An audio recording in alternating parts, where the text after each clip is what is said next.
الحمد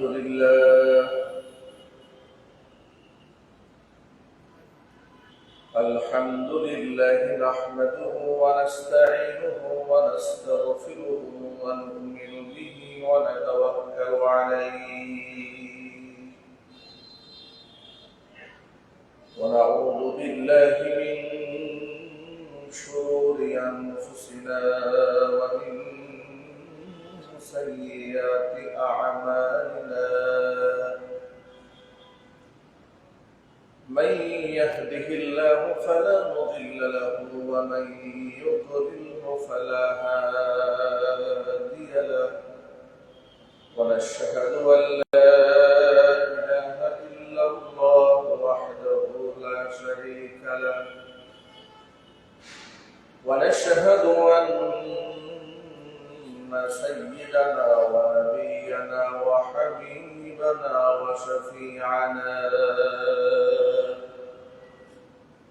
ومولانا محمدا عبده ورسوله الذي أرسله بالحق بشيرا ونذيرا وداعيا إلى الله بإذنه وسراجا منيرا أما بعد فأعوذ بالله من الشيطان الرجيم بسم الله الرحمن الرحيم إن الله وملائكته يصلون على النبي يا أيها الذين آمنوا صلوا عليه وسلموا تسليما اللهم صل على محمد وعلى آل محمد كما صليت على إبراهيم وعلى إنك حميد مجيد اللهم بارك على محمد وعلى آل محمد كما باركت على إبراهيم وعلى آل إبراهيم إنك حميد مجيد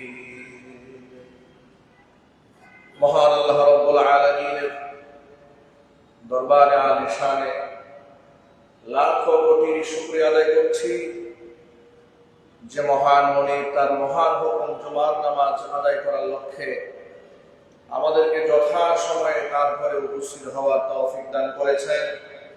হৃদয়ের চট্টগ্রাম ভালোবাসা উজাড় করে শ্রদ্ধা জড়িত কণ্ঠে তার শেখানো ভাষায় শুকরিয়া আদায় করছি। জবান ছেড়ে দিয়ে সকলে একযোগে বলছি আলহামদুলিল্লাহ। ربنا لك الحمد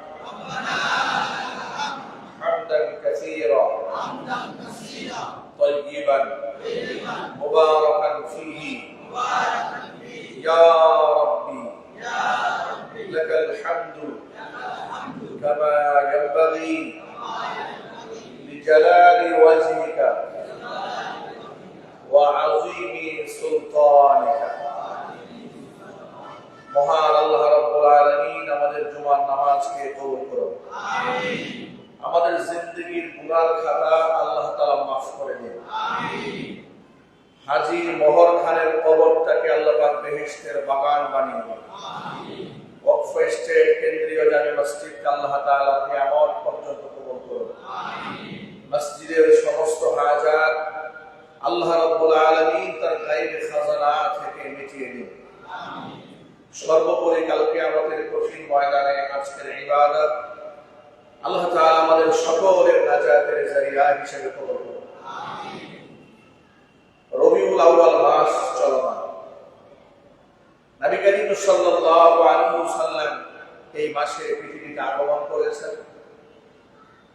আবার এই মাসে দুনিয়া থেকে তিনি আল্লাহর সান্নিধ্যে গমন করেছেন। আমরা বিশ্বাস করি নবী করিম সাল্লাল্লাহু আলাইহি ওয়াসাল্লাম সহ পৃথিবীর সমস্ত আম্বিয়ারা স্বাভাবিক মৃত্যুবরণ করেন, তারাও মৃত্যুবরণ করেছেন। কোরআনের ভাষায় ইন্নাকা মাইয়িতু ওয়া ইন্নাহুম মাইয়িতুন, তারাও মৃত্যুর উপরে ঢলে পড়বে, আপনিও মৃত্যুর উপরে ঢলে পড়বেন। ওয়া মা মুহাম্মাদুন ইল্লা রাসূলুন ক্বাদ খালাত মিন ক্বাবলিহি রুসুল আফা ইন মাতা আও কুতিলা ফালাবতুম আলা আকাবিকুম। মুহাম্মদ সাল্লাল্লাহু আলাইহি ওয়াসাল্লাম কেবলমাত্র একজন রাসূল ছিলেন, তার পূর্বেও অসংখ্য রাসূল গত হয়েছেন। সুতরাং তিনি যদি মারা যান অথবা তিনি যদি শহীদ হন, তোমরা কি পূর্বের ধর্মে ফিরে যাবে? এভাবে আল্লাহ তাআলা আয়াতের মধ্যে কুফফারদেরকে বা সাহাবীদেরকে সম্বোধন করেছেন।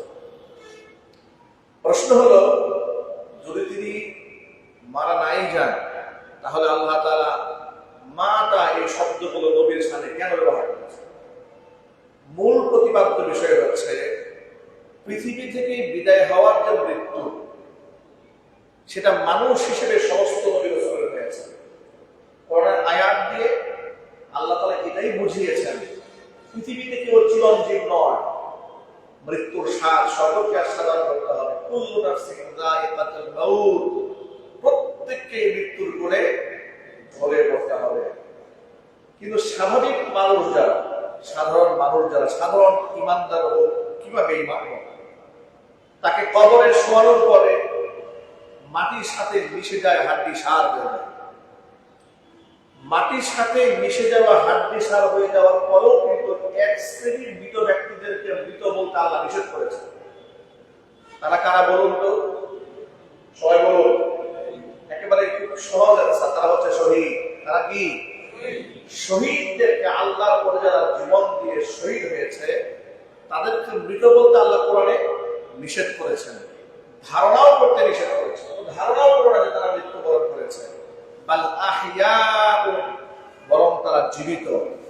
ইনদা রাব্বিহিম ইউরযাকুন, তাদের রবের পাশেই তারা আছেন এবং সেখানে তাদেরকে রিজিক সরবরাহ করা হচ্ছে।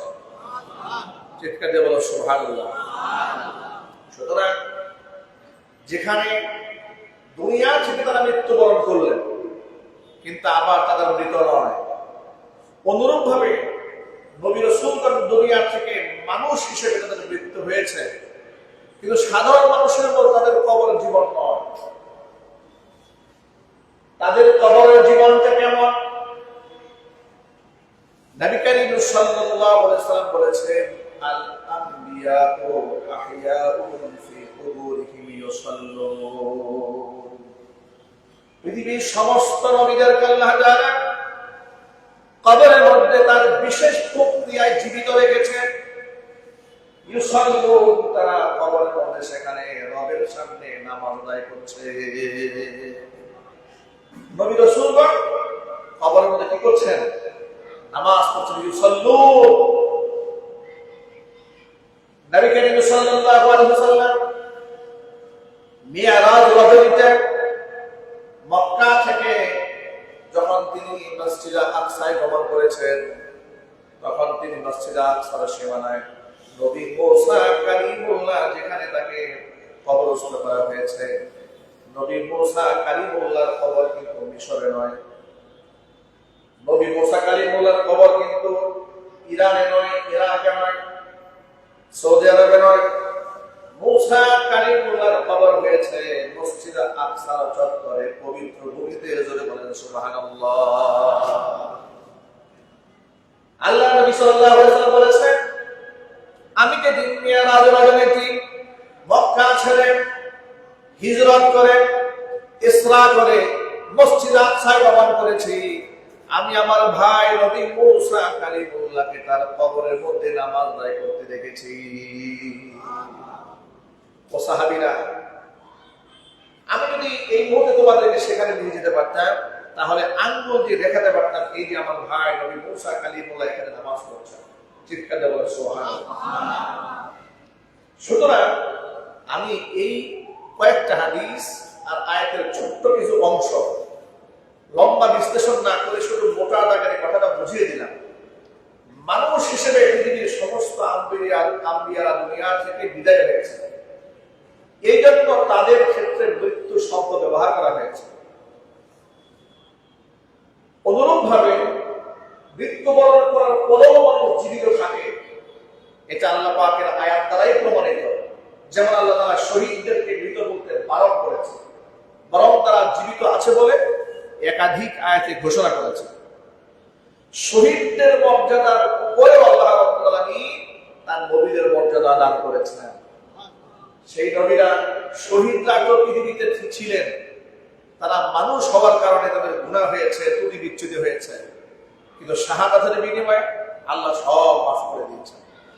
কিন্তু আম্বিয়া আলাইহিস সালাতু ওয়াস সালামের জীবদ্দশায় মানুষ থাকার পরেও তারা আমাদের মতো সাধারণ মানুষ ছিলেন না, তারা ফেরেশতা কর্তৃক তারা নিজেরা প্রহরায় থাকতেন। আল্লাহ পাক তাদেরকে ভিন্ন মর্যাদায় আসীন দিয়েছিলেন। তাদের জীবদ্দশায় কোনো সগীরা কবিরা জাহিরি বাতিনি চাই অনিচ্ছায় রাতের আধারে কিংবা দিনের আলোতে কোনো গুনাহ নবীদেরকে আল্লাহ পাক স্পর্শ করতে দেন নাই। চিৎকার দিয়ে সুবহানাল্লাহ। তারা ছিলেন বেগুনা মাসুম। তারা কি ছিলেন? বেগুনা মাসুম। সেই নবীদেরকে আল্লাহ তাআলা আপন আপন কবরে জীবিত রেখেছেন। নবী করিম সাল্লাল্লাহু আলাইহি ওয়াসাল্লাম রবিউল আউয়াল মাসে পৃথিবী থেকে বিদায় হয়েছেন।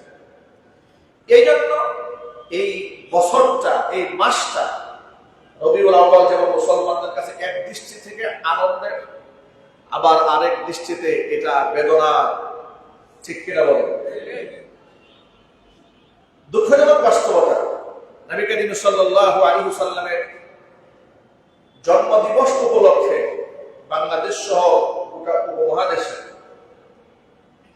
যে পরিমাণ বাড়াবাড়ি করা হচ্ছে, যে ধরনের উদ্ভট আচরণ করা হচ্ছে এবং সেটাকে শরীয়তের দৃষ্টিকোণ থেকে জায়েজ করার দেওয়ার জন্য যে সমস্ত অযৌক্তিক যুক্তিগুলোকে সামনে আনা হচ্ছে, এটা কোনোভাবেই গ্রহণযোগ্য হতে পারে না। বর্তমান উপমহাদেশের শ্রেষ্ঠতম একজন গবেষক আলেম, বাইতুল মুকাররমের সম্মানিত খতিব, আমার উস্তাদ মুহতারাম মুকাররম মুফতি আব্দুল মালিক হাফিজাহুল্লাহ, ঈদে মিলাদুন নবী উদযাপন করাটাকে এবং জন্মদিবস উদযাপন করাটাকে তিনি তার জুমার খুতবায় বেদাত বলে ঘোষণা করেছেন। এটা নিয়ে দেখেছি কিছু ভাইরা খুব বিরূপ মন্তব্য করেছেন তার ব্যাপারে। আমরা বলবো, যুক্তি তর্কের কাছে না গিয়ে কোরআন সুন্নাহয় যে নির্দেশনা আছে, আপনি নবী করিম সাল্লাল্লাহু আলাইহি ওয়াসাল্লামের সেই নির্দেশনাই ফলো করুন। যদি আপনারা বলেন যে রাসূলকে অনেক ভালোবাসা, তো সাহাবায়ে কেরামের কাছ থেকে ভালোবাসার নমুনা নিন। সাহাবায়ে কেরাম যদি রাসূলের জন্মদিবস পালন করে আনন্দ মিছিল করে থাকে, আমরা আনন্দ মিছিল করব। সাহাবায়ে কেরাম যদি জন্মদিবস মৃত্যু দিবস পালন করে থাকেন, আমরা করব। সাহাবায়ে কেরাম যদি না করে থাকেন, এমনকি নবী করিম সাল্লাল্লাহু আলাইহি ওয়াসাল্লাম বছরে একবার নিজের জন্মদিবসে আনন্দ উৎসব না করে প্রতি সপ্তাহের সোমবার দিন রোজা রাখার আমল করেছেন। যদি গ্রহণ করতে হয় তো এই আমলটাই তো গ্রহণ করতে হবে, অন্য কিছু গ্রহণ করার তো সুযোগ নেই। কথা ঠিক না ঠিক যদি বলে, ইসলামে যা আছে সেটার উপর গ্রহণ করা, যা নাই সেটা বাদ দিয়ে দেয়। এর মধ্যে কল্যাণ আছে। আল্লাহ পাক যেন আমাদেরকে তর্কে না জড়িয়ে নবী করিম সাল্লাল্লাহু আলাইহি ওয়াসাল্লামের আদর্শ বাস্তবায়ন করার তৌফিক দান করেন। আমিন। জোরে বলুন আমিন। আমিন। মানুষদেরকে ক্ষমা করতে শিখুন। আপনি তো রাসূল পাক সাল্লাল্লাহু আলাইহি ওয়াসাল্লামকে ভালোবাসেন, রাসূলের আদর্শগুলো সমাজে বাস্তবায়ন করুন। আল্লাহর হাবিব সাল্লাল্লাহু আলাইহি ওয়াসাল্লামের গোটা জীবনের মধ্যে শ্রেষ্ঠতম একটা অংশ হচ্ছে তার আদর্শ, সিরাত, চরিত্র, আখলাক। এত সুন্দর করে আল্লাহ পাক বানিয়ে দিয়েছিলেন। আল্লাহ নিজে প্রশংসা করে বলেছেন, ওয়া ইন্নাকা লাআলা খুলুকিন আযীম। নিশ্চয় আপনি মহান চরিত্রে প্রতিষ্ঠিত আছেন। আল্লাহর হাবিব সাল্লাল্লাহু আলাইহি ওয়াসাল্লামের জীবনের হাজারো দিক আছে, বিশ্লেষণ করে বছরের পর বছর বলা যাবে। আল্লাহর কসম করে বলি, 63 বছর হায়াতে জিন্দেগিতে মাত্র 23 বছর নবুয়তের জীবনের যত কর্ম আছে, সারা জীবন ভর যদি কোরআন সুন্নাহর বর্ণনা করি, ওয়াজ করতে করতে জীবন শেষ হয়ে যাবে, নবীজির আদর্শ বলে শেষ করা যাবে না। এত অল্প সময়ে পৃথিবীবাসীকে এত কিছু যদি উপহার দিয়েছেন, একটু যদি বলেন সুবহানাল্লাহ। আমরা অনেক কেসাস রাসূল পাক সাল্লাল্লাহু আলাইহি ওয়াসাল্লামের জীবন থেকে শুনেছি। আল্লাহর হাবিব সাল্লাল্লাহু আলাইহি ওয়াসাল্লামের আগমনের মাসে, বিদায়ের মাসে আমরা রাসূলের আজকে একটি মাত্র গুণ নিয়ে আলোচনা করব, সেটা হচ্ছে রাসূল পাক সাল্লাল্লাহু আলাইহি ওয়াসাল্লামের মহানুভবতা, ক্ষমা, তার যে প্রশস্ত হৃদয়ের অধিকারী ছিলেন। কোরআন এবং সুন্নাহ থেকে তার কয়েকটি বর্ণনা আপনাদের সামনে উপস্থাপন করব, যাতে করে আল্লাহর নবীকে ফলো করে আমরা সেই পথেই হাঁটতে পারি। আল্লাহ যেন তৌফিক দান করেন, আমিন। জোরে বলুন আমিন। দেখো, জন্মগতভাবে মানুষের মধ্যে হিংসা কাজ করে, ঠিক না? তার মধ্যে প্রতিযোগিতা কাজ করে, তার মধ্যে আমিত্ববোধ কাজ করে। এই জন্য যেহেতু জন্মগতভাবে মানুষ কিছু রোগ নিয়ে পৃথিবীতে আসে, ফিতরাত নিয়ে আসে, ফিতরাত তবিয়ত নিয়ে আসে, তখন এই মানুষগুলোকে কাউন্সিলিং করতে হয়। নবী করিম সাল্লাল্লাহু আলাইহি ওয়াসাল্লাম সাহাবায়ে কেরামদেরকে কাউন্সিলিং করেছেন, তাদের উপর আদর্শ স্থাপন করেছেন, তারা আখলাক